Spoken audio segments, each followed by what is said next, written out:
Бейнебаянды бастамас бұрын айта кетейін. Каналға аз ғана адам жетпей тұр. Подписка басып кетсеңіздер, разы боламын. Бұл оқиға шын өмірден алынған.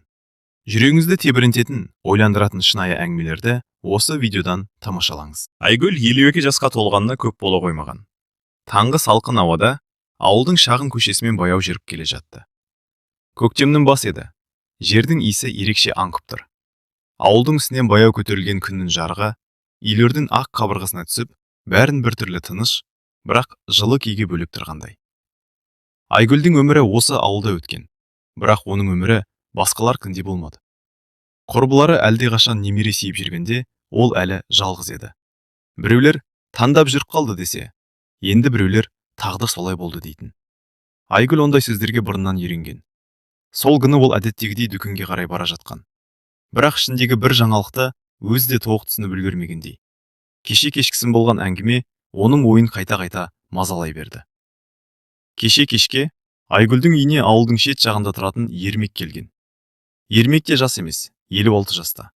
Ауылда трактор жүргізіп, шаруамен айналысатын сабырлы адам. Бұрын соңды Айгүл екеуі тек амандасып қана жүретін. Сол кеште Ермек есік қарып кіргенде Айгүл таң қалған. Айгүл, бір маңызды әңгіме бар еді, деді Ермек дастархан шетіне жайғасып. Айгүл үнсіз шай құйып отырды. Біз екеуміз де жас емеспіз, бірақ өмір әлі біткен жоқ. Жалғыз жүргеннен шаршадым. Сен де жалғызсың. Ойланып көр, үйленсек қалай болады? Айгүл сол сәтте сөз таба алмай қалған. Мұндай ұсынысты ол көп жылдан бері естімеген. Біраз үнсіздік болды. Ермек, сен шынымен айтып отырсың ба? Деді ол ақырын. Шынымен, мен асықтырмаймын, бірақ ойлан. Сол түні Айгүл ұзақ ұйықтай алмады. Ал бүгін таңертең ол дүкенге келе жатып бір шешімге келгенде еді. Дүкен алдында әдеттегідей ауыл әйелдері жиналып тұрған. Айгүл, таңмен таласа қайда? Деді көршісі Күләш күліп. Дүкенге ғой, деді Айгүл жай ғана. Бірақ оның жүзі әдеттегіден өзгеше екенін бірден байқағандар болды. Біртүрлі қуанып тұрған сияқтысың ғой, деді тағы бірі. Айгүл бір сәт ойланды да күтпеген жерден айтты. Мен тұрмысқа шығатын шығармын. Әйелдер бір сәтке үнсіз қалды. Қалай? Деді Күләш. Кімге? Айгүл сабырмен жауап берді. Ермекке. Сол сәтте дүкеннің алдында нағыз әңгіме басталды. Қойшы, шын айтасың ба? 52 жаста келін болмақсың ба? Айгүл күліп жіберді. Иә, бәлкім. Сол күні түске дейін бүкіл ауыл бұл жаңалықты естіп үлгерді. Көшеде жүрген адамдар бір-біріне сыбырлап айтып жатты. Естідің бе? Айгүл тұрмысқа шыққалы жатыр екен. Қойшы, рас па? Ермекке дейді. Кешке қарай Айгүлдің үйінің алдына көршісі Салтанат кіріп келді. Айгүл, шын ба мынау? Айгүл дастарханға шай қойып жатып басын изеді. Шын сияқты. Не деген батылдық? Деді Салтанат таңырқап.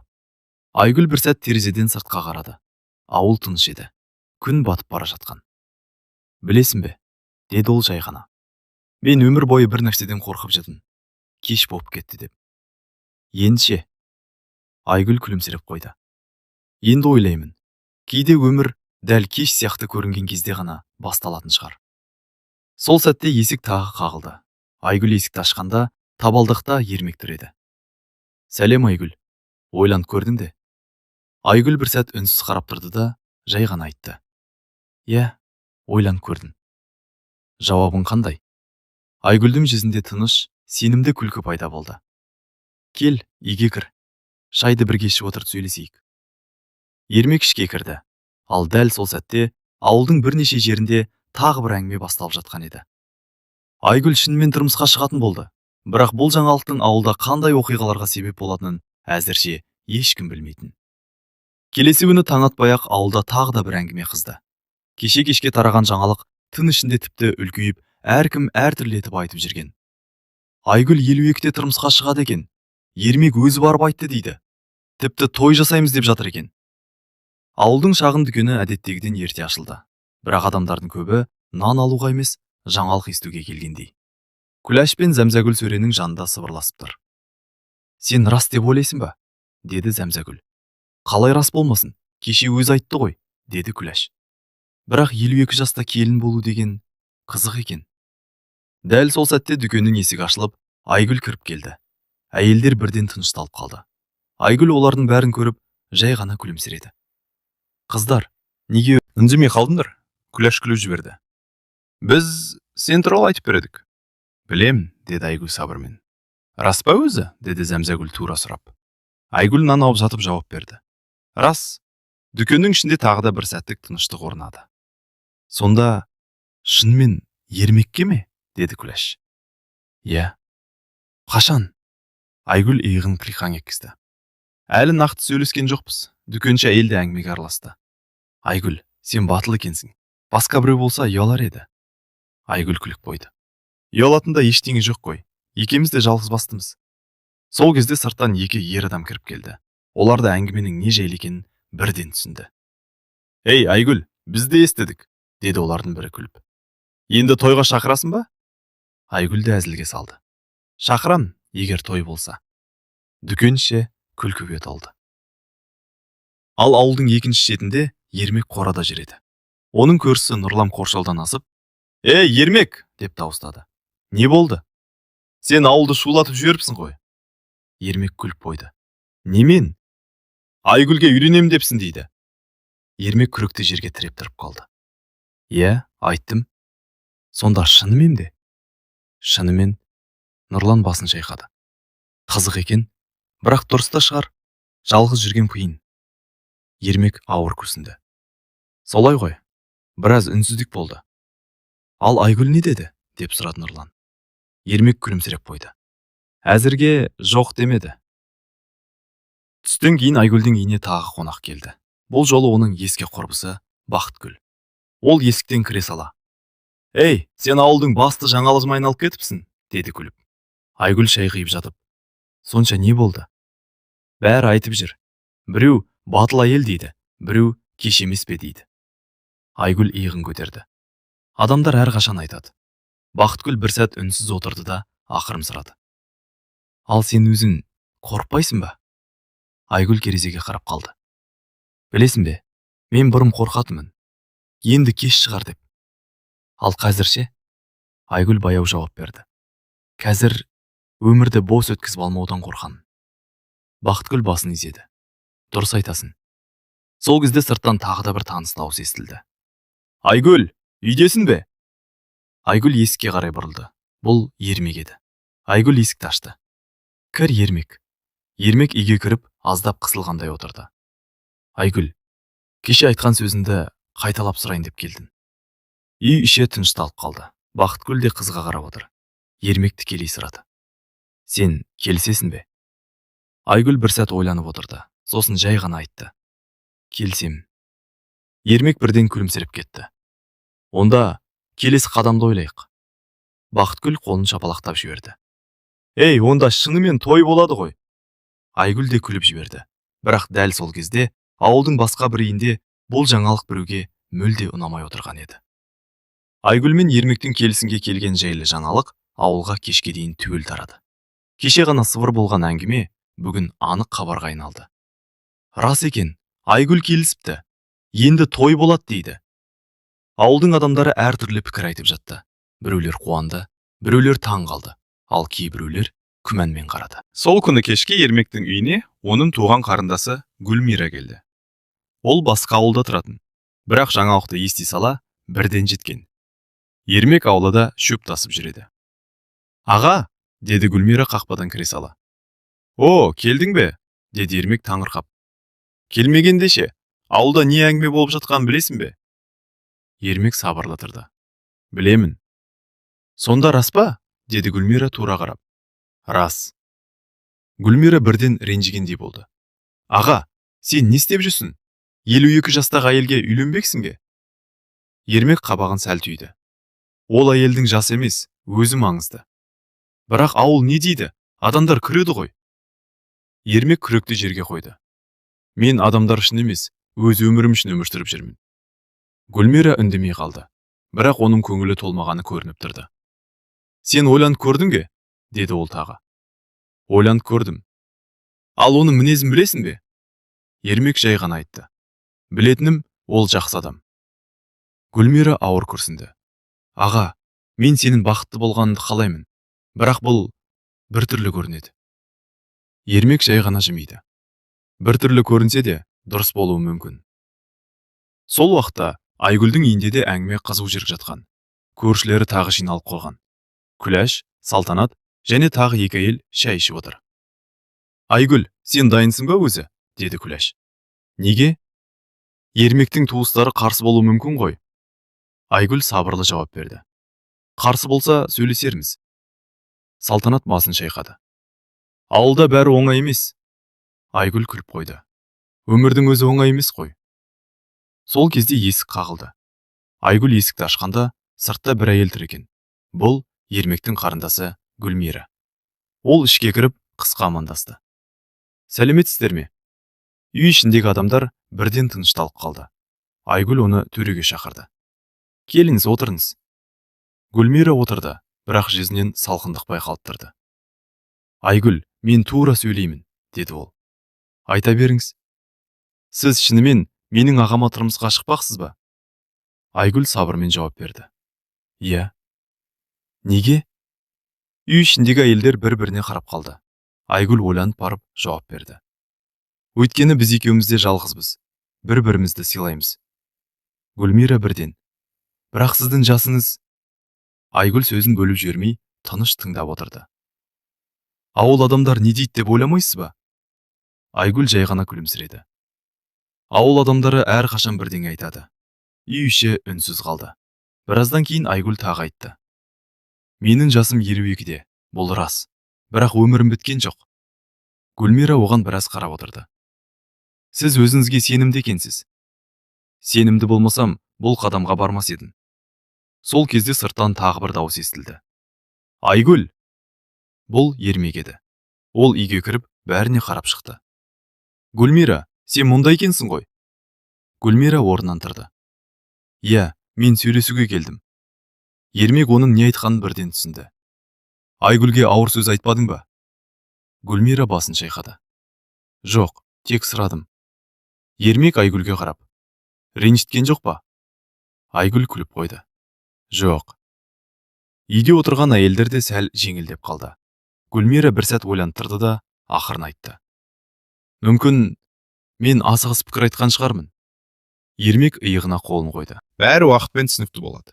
Бірақ дәл сол кезде ауылдың тағы бір жерінде жаңа әңгіме басталып жатқан еді. Біреу. Ермек пен Айгүл шынымен үйленетін болса, бұл ауылда бұрын болмаған той болады деді. Ал біреу күліп, иә, 52 жастағы келіннің тойы. Бірақ бұл әңгіме жақында одан да үлкен оқиғаға айналатынын ешкім білмейтін. Айгүлден тұрмысқа шығатыны енді тек әңгіме емес, нақты іске айнала бастады. 2 күн өтпей жатып, ауыл адамдары той жайлы сөйлесе бастады. Қашан болады екен? Үлкен той жасай ма? 52 жастағы келіннің тойын бірінші рет көреміз. Айгүл мұндай әңгімелерді естіп жүрсе де, сабырлы қалпын сақтады. Оның басты ойы жаңа өмірге дайындалу еді. Сол күні таңертең Ермек келді. Айгүл ауылда гүл суарып жүрген. Сәлем Айгүл, деді Ермек қақпа алдында тоқтап. Сәлем. Бір маңызды нәрсені сөйлесейік деп келдім. Екеуі ауладағы орындыққа отырды. Тойды қашан жасаймыз деп ойлайсың, деді Ермек. Айгүл сәл ойланып қалды. Меніңше асықпайық, бірақ көп сөзбайық та. Мен де солай ойлаймын, деді Ермек. Ауылдағылар көмектесеміз деп жатыр. Айгүл күліп қойды. Ауылда той болса, бәрі араласады ғой.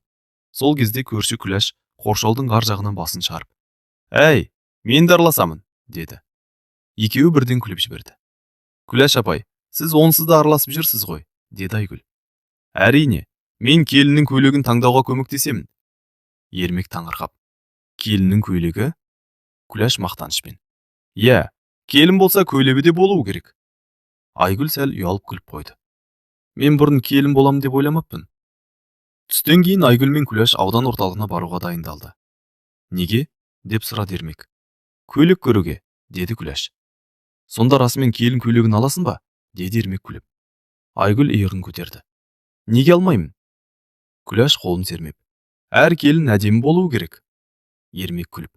Жарайды, онда ең әдемісін таңдаңдар. Аудан орталығындағы шағын киім дүкеніне кіргенде сатушы қыз бірден сұрады. Қандай көйлек керек? Күләш бірден жауап берді. Келіннің көйлегі. Сатушы қуанып. Құттықтаймын. Қай жастағы келін? Айгүл сәл жымиып. 52-де. Сатушы бір сәт аң-таң болып қалды. Шынымен бе? Күләш күліп жіберді.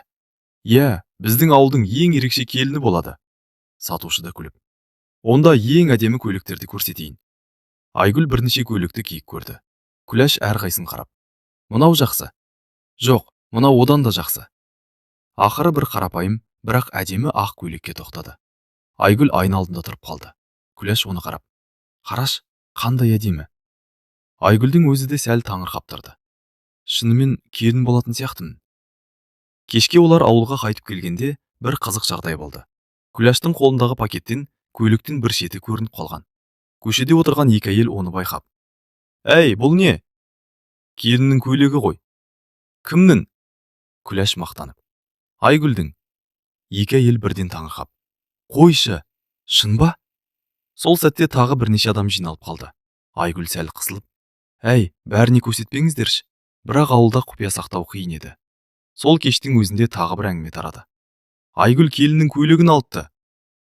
Ал Ермек кешке жалғыз отырғанда ойланып қалды. Ол терезеден ауыл көшесіне қарап отырды. 52 жастағы келін деген сөздер оның құлағына бірнеше рет жеткен. Бірақ ол бір сәт күліп қойды. Жасы маңызды емес, адам маңызды, деді өзіне өзі. Сол кезде телефон шырылдады. Бұл Айгүл еді. Ермек? Иә, мен көйлек алдым. Қандай? Айгүл күліп. Тойда көресің. Ермек те күліп жіберді. Онда тойды тезірек жасау керек екен. Бірақ дәл сол сәтте ауылдың шетінде тағы бір күтпеген жағдай болып жатқан еді. Айгүлдің келін көйлегін алғаны жайлы әңгіме ауылға тез тарады. Енді адамдар кек үйленеді екен деп емес, той қашан болады деп сұрай бастады. Ауылдың дүкенінде де, көшеде де бір сұрақ. Тойды қайда жасайды екен? Үлкен той бола ма? Әлде шағын ғана ма? Айгүл өзі бұл туралы әлі нақты шешім қабылдамаған еді. Сол күні кешке Ермек тағы келді. Айгүл ауылда самауыр қойып жатқан. Айгүл, деді Ермек орындыққа отырып. Бүгін ауылда бір қызық әңгіме естідім. Қандай? Бәрі тойды қайда жасайтынымызды талқылап жүр. Айгүл күліп жіберді. Біз әлі өзіміз шешпеген нәрсені ауыл шешіп қойған сияқты ғой. Солай сияқты, деді Ермек. Сол кезде көрші Күләш тағы да қоршаудан басын шығарды. Мен де сөйлесуге келіп тұрмын. Айгүл мен Ермек күліп жіберді. Келіңіз, Күләш апай. Күләш орындыққа отырып. Менің ұсынысым бар. Қандай? Деді Айгүл. Тойды ауыл клубында жасайық. Ермек ойланып қалды. Клубта ма? Иә, бүкіл ауыл сүйіп кетеді. Айгүл де ойланды. Жаман идея емес. Бірақ дәл сол кезде тағы екі көрші кіріп келді. Салтанат пен Жаңыл. Біз де әңгіме естідік, деді Салтанат. Қандай? Тойды клубта жасаймыз дейді екен. Жаңыл бірден қарсы шықты. Жоқ, клубта болмайды. Неге? Деді Күләш. Үйде жасаған дұрыс. Сол жерде шағын жиналыс басталып кетті. Күләш. Клубта кең. Жаңыл. Үй жылы. Салтанат. Ас әзірлеу қиын болады. Ермек пен Айгүл бір-біріне қарап күліп отыр. Ақыры Ермек сөз алды. 1 минут. Той біздікі ғой? Барлығы бірден тынышталып қалды. Ермек күліп. Онда шешімді біз айтайық. Айгүл оған қарап. Айта бер. Ермек біраз ойланып. Тойды ауыл клубында жасайық. Күләш бірден қуанып кетті. Мен айттым ғой. Жаңыл басын шайқады. Жарайды, онда көмектесеміз. Айгүл бәріне қарап. Көмектессеңіздер, жақсы болады. Сол кезде Күләш тағы бір сұрақ қойды. Ал енді ең бастысы. Не? Тойға қанша адам шақырамыз? Барлығы бір сәт үнсіз қалды. Айгүл күліп. Ауылдың жартысы өзі келеді ғой. Ермек басын изеді. Дұрыс айтасың. Келесі күні таңертең клубтың алдында адамдар жиналып қалды. Ермек пен Айгүл клубты көруге келген. Клубтың есігін ауылдың қараушысы ашты. Кіріңдер, деді ол. Іші кең, бірақ қарапайым. Айгүл айнала қарап. Осында болса, жаман емес. Күләш бірден жоспар құра бастады. Мына жерге дастархан, мына жаққа музыка. Салтанат. Ас қайда дайындалады? Жаңыл. Сыртта қазан қоямыз. Бәрі бірден той дайындығына кірісіп кеткендей болды. Айгүл бір сәт Ермекке қарап. Біз бірдеңе бастап жібердік сияқты. Ермек күліп. Иә, енді тоқтату қиын. Сол күні кешке ауылда тағы бір әңгіме тарады. Той клубта болады екен. Үлкен той болады дейді. Бүкіл ауыл шақырылған сияқты. Бірақ дәл сол кеште тағы бір күтпеген жағдай болды. Ауылдың ең үлкен ақсақалы Төлеу ата бұл жаңалықты естіп ренжіп қалған еді. Ол бір сөз айтыпты. Егер той болса, мен алдымен сол Айгүлмен сөйлесем. Бұл сөзді естігендер таңырқап қалды. Неге? Білмейміз, бірақ ата ренжіп отырған сияқты. Ал бұл әңгіме ертең Айгүлдің үйіне жететін еді. Келесі күні таңертең ауыл әдеттегідей тыныш басталған. Бірақ түске қарай тағы бір жаңа әңгіме тарай бастады. Төлеу ата ренжіп отыр дейді. Тойға қарсы екен. Айгүлмен сөйлесем депті. Төлеу ата ауылдағы ең сыйлы, ең жасы үлкен ақсақалдардың бірі. Оның сөзі көп жағдайда бәріне әсер ететін. Сол себепті бұл әңгіме Айгүлдің құлағына жеткенде ол біраз ойланып қалды.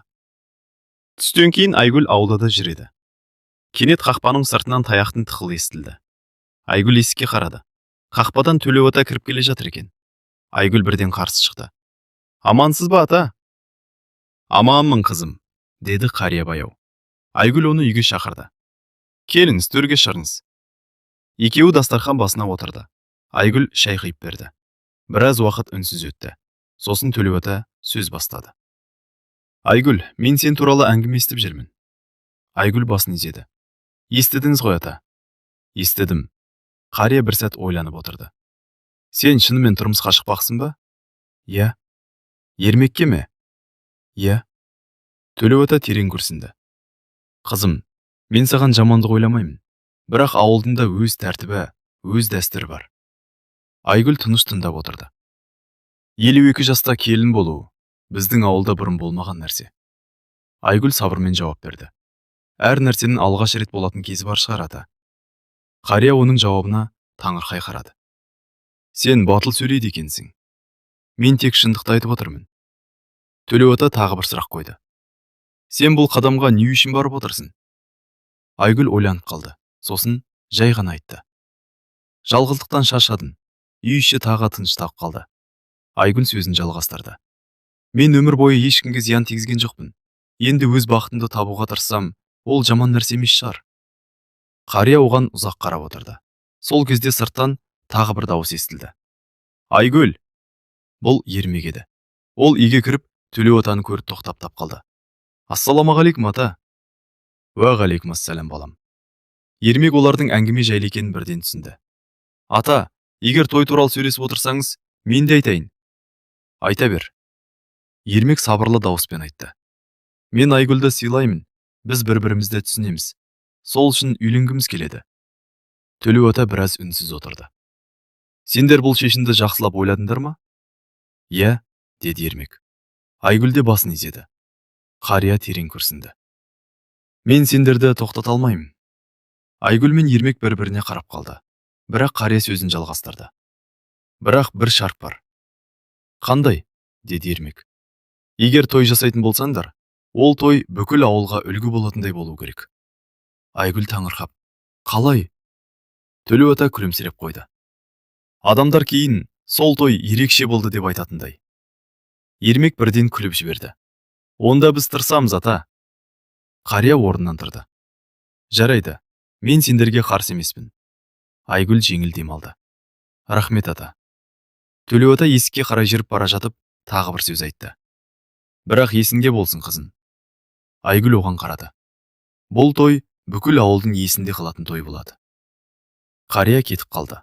Айгүл мен Ермек біраз үнсіз отырды. Сосын Ермек күліп. Енді шынымен үлкен той жасау керек сияқты. Айгүл де күліп жіберді. Иә, енді жол жоқ сияқты. Бірақ олар әлі білмейтін бір жағдай бар еді. Ертең ауылға Ермектің алыста тұратын үлкен ола келетін болды. Ал ол бұл үйленуге мүлде қарсы болатын. Келесі күні түске таман ауылға қара жолмен бір қара көлік кіріп келді. Ауыл адамдары жаңа көлікті бірден байқап қалды. Кім келді екен? Қаладан біреу сияқты. Көлік Ермектің үйінің алдына барып тоқтады. Ішінен 30-тан 35-ке дейін жастағы жігіт түсті. Үстінде қала стиліндегі киім, қолында телефон. Бұл Ермектің үлкен ұлы Данияр еді. Ол қалада жұмыс істейтін, ауылға сирек келетін. Данияр аулаға кіріп, «Әке!» деп дауыстады. Ермек қора жақтан шығып келді. «О, балан, қашан келдің?» «Жаңа ғана». Бірақ Даниярдың жүзі салқын еді. «Әке, бір сұрақ бар». «Айта бер». «Сіз шынымен үйленгелі жатырсыз ба?» Ермек бірден түсінді. Иә. Данияр басын шайқады. Әке, бұл дұрыс емес. Ермек қабағын сәл түйді. Неге? Ауылда бәрі айтып жатыр. 52 жастағы әйелге үйленеді дейді. Ермек сабырлы жауап берді. Ол әйелдің аты Айгүл. Мен білем. Онда құрметпен айт. Данияр бір сәт үндемей қалды. Әке, сіз ойланып көрдіңіз бе? Адамдар не дейді? Ермек күрсінді. Сен де адамдар туралы айтып отырсың ба? Бұл тек адамдар емес, бұл бір түрлі көрінеді. Ермек оның көзіне қарап. Балам, мен өмір бойы жалғыз жүрдім. Сен қаладасың, үй бос. Данияр үнсіз қалды. Мен де адаммын, деді Ермек. Сол уақытта Айгүлдің үйіне тағы да әңгіме жетті. Күләш жүгіріп келді. Айгүл, не болды? Ермектің ұлы келіпті. Айгүл бірден түсінді. Той туралы естіп келген шығар. Күләш басын изеді. Иә, бірақ ашулы сияқты. Айгүл біраз ойланып қалды. Онда сөйлесу керек. Кешке қарай Данияр өзі Айгүлдің үйіне келді. Айгүл есікті ашқанда ол сәл тосылып қалды. Сәлеметсіз бе? Сәлем. Айгүл оны үйге шақырды. Кіріңіз. Данияр ішке кіріп отырды. Біраз уақыт үнсіздік болды. Сосын ол тура сұрады. Сіз шынымен менің әкеме тұрмысқа шықпақсыз ба? Айгүл сабырлы жауап берді. Иә. Неге? Бұл сұрақты ол қатқылдап айтты. Айгүл біраз ойланып отырды. Себебі біз бір-бірімізді сыйлаймыз. Бірақ сіздің жасыңыз... Айгүл оны тоқтатпады. Менің жасым 52-де. Иә. Сіз түсінесіз бе? Ауылда бәрі айтып жүр. Айгүл жай ғана айтты. Мен адамдардың сөзінен қорқып өмір сүргім келмейді. Данияр оған біраз қарап отырды. Ал менің әкем ше? Не туралы? Ол бақытты болады деп ойлайсыз ба? Айгүл бұл сұраққа бірден жауап бермеді. Сосын жай ғана айтты. Мен тырысам. Сол кезде есік ашылып Ермек кірді. Данияр, сен осында екенсің ғой? Данияр орнынан тұрды. Әке, мен сізбен сөйлестім. Ермек оның көзіне қарап. Ал енді не дейсің? Данияр біраз үнсіз тұрды. Сосын күрсінді. Мен әлі де сенімді емеспін. Айгүл орнынан тұрды. Бұл қалыпты нәрсе. Екеуі оған қарады. Егер қаласаңыз, мен тойды тоқтата алам, деді Айгүл. Ермек бірден. Жоқ. Данияр да таңырқап қалды. Айгүл сабырлы дауыспен айтты. Бірақ бір нәрсе бар. Қандай? Деді Ермек. Айгүл Даниярға қарап. Егер сен әкеңнің бақытты болғанын қаласаң, бізге мүмкіндік бер. Данияр біраз ойланып қалды. Үй іші тыныш. Ақыры ол жай ғана айтты. Мен ойланып көрем. Сосын ол есікке қарай жүрді. Шығып бара жатып тоқтады. Той қашан? Ермек жауап берді. Бір аптадан кейін. Данияр басын изеді. Онда көрерміз. Ол кетіп қалды. Айгүл терең дем алды. Ермек күліп. Біздің той шынымен оңай болмайтын сияқты. Айгүл де жымиып қойды. Бірақ қызық болып жатыр. Ал дәл сол сәтте ауылда тағы бір үлкен жаңалық тарады. Тойдың күні белгілі болды. Енді бүкіл ауыл сол күнді күтіп отыр еді. Ақыры көп күткен күнде келді. Ауылда таң атпай қозғалыс басталып кетті. Клубтың жанында үлкен қазан қойылып, әйелдер ет асып, бауырсақ пісіріп жатыр. Ер адамдар үстелдер тасып, орындықтарды орналастыруда. Тезірек қойындар, қонақтар келе бастайды. Күләш бәріне басшылық жасап жүр. Мына дастарханды осында қой. Шайды көп дайындаңдар. Салтанат күліп. Әй, Күләш, сен тойдың бастығы болып кеткенсің ғой. Күләш мақтанып. Әрине, бұл ерекше той. Айгүлдің үйінде де дайындық шызу. Айгүл айна алдында тұр. Үстінде сол күн алған ақ көйлегі. Бақытгүл оның шашын түсіп жатыр. Айгүл, сен шынымен келін сияқты болып тұрсың. Айгүл сәл ұялып күліп қойды. Мен өзімді сенбей тұрмын. Күләш ішке кіріп келді. Дайынсың ба? Дайын сияқтымын. Күләш оны басынан аяғына дейін қарап шықты. Әдемісің. Айгүл терең дем алды. Жүрегің қатты соғып тұр.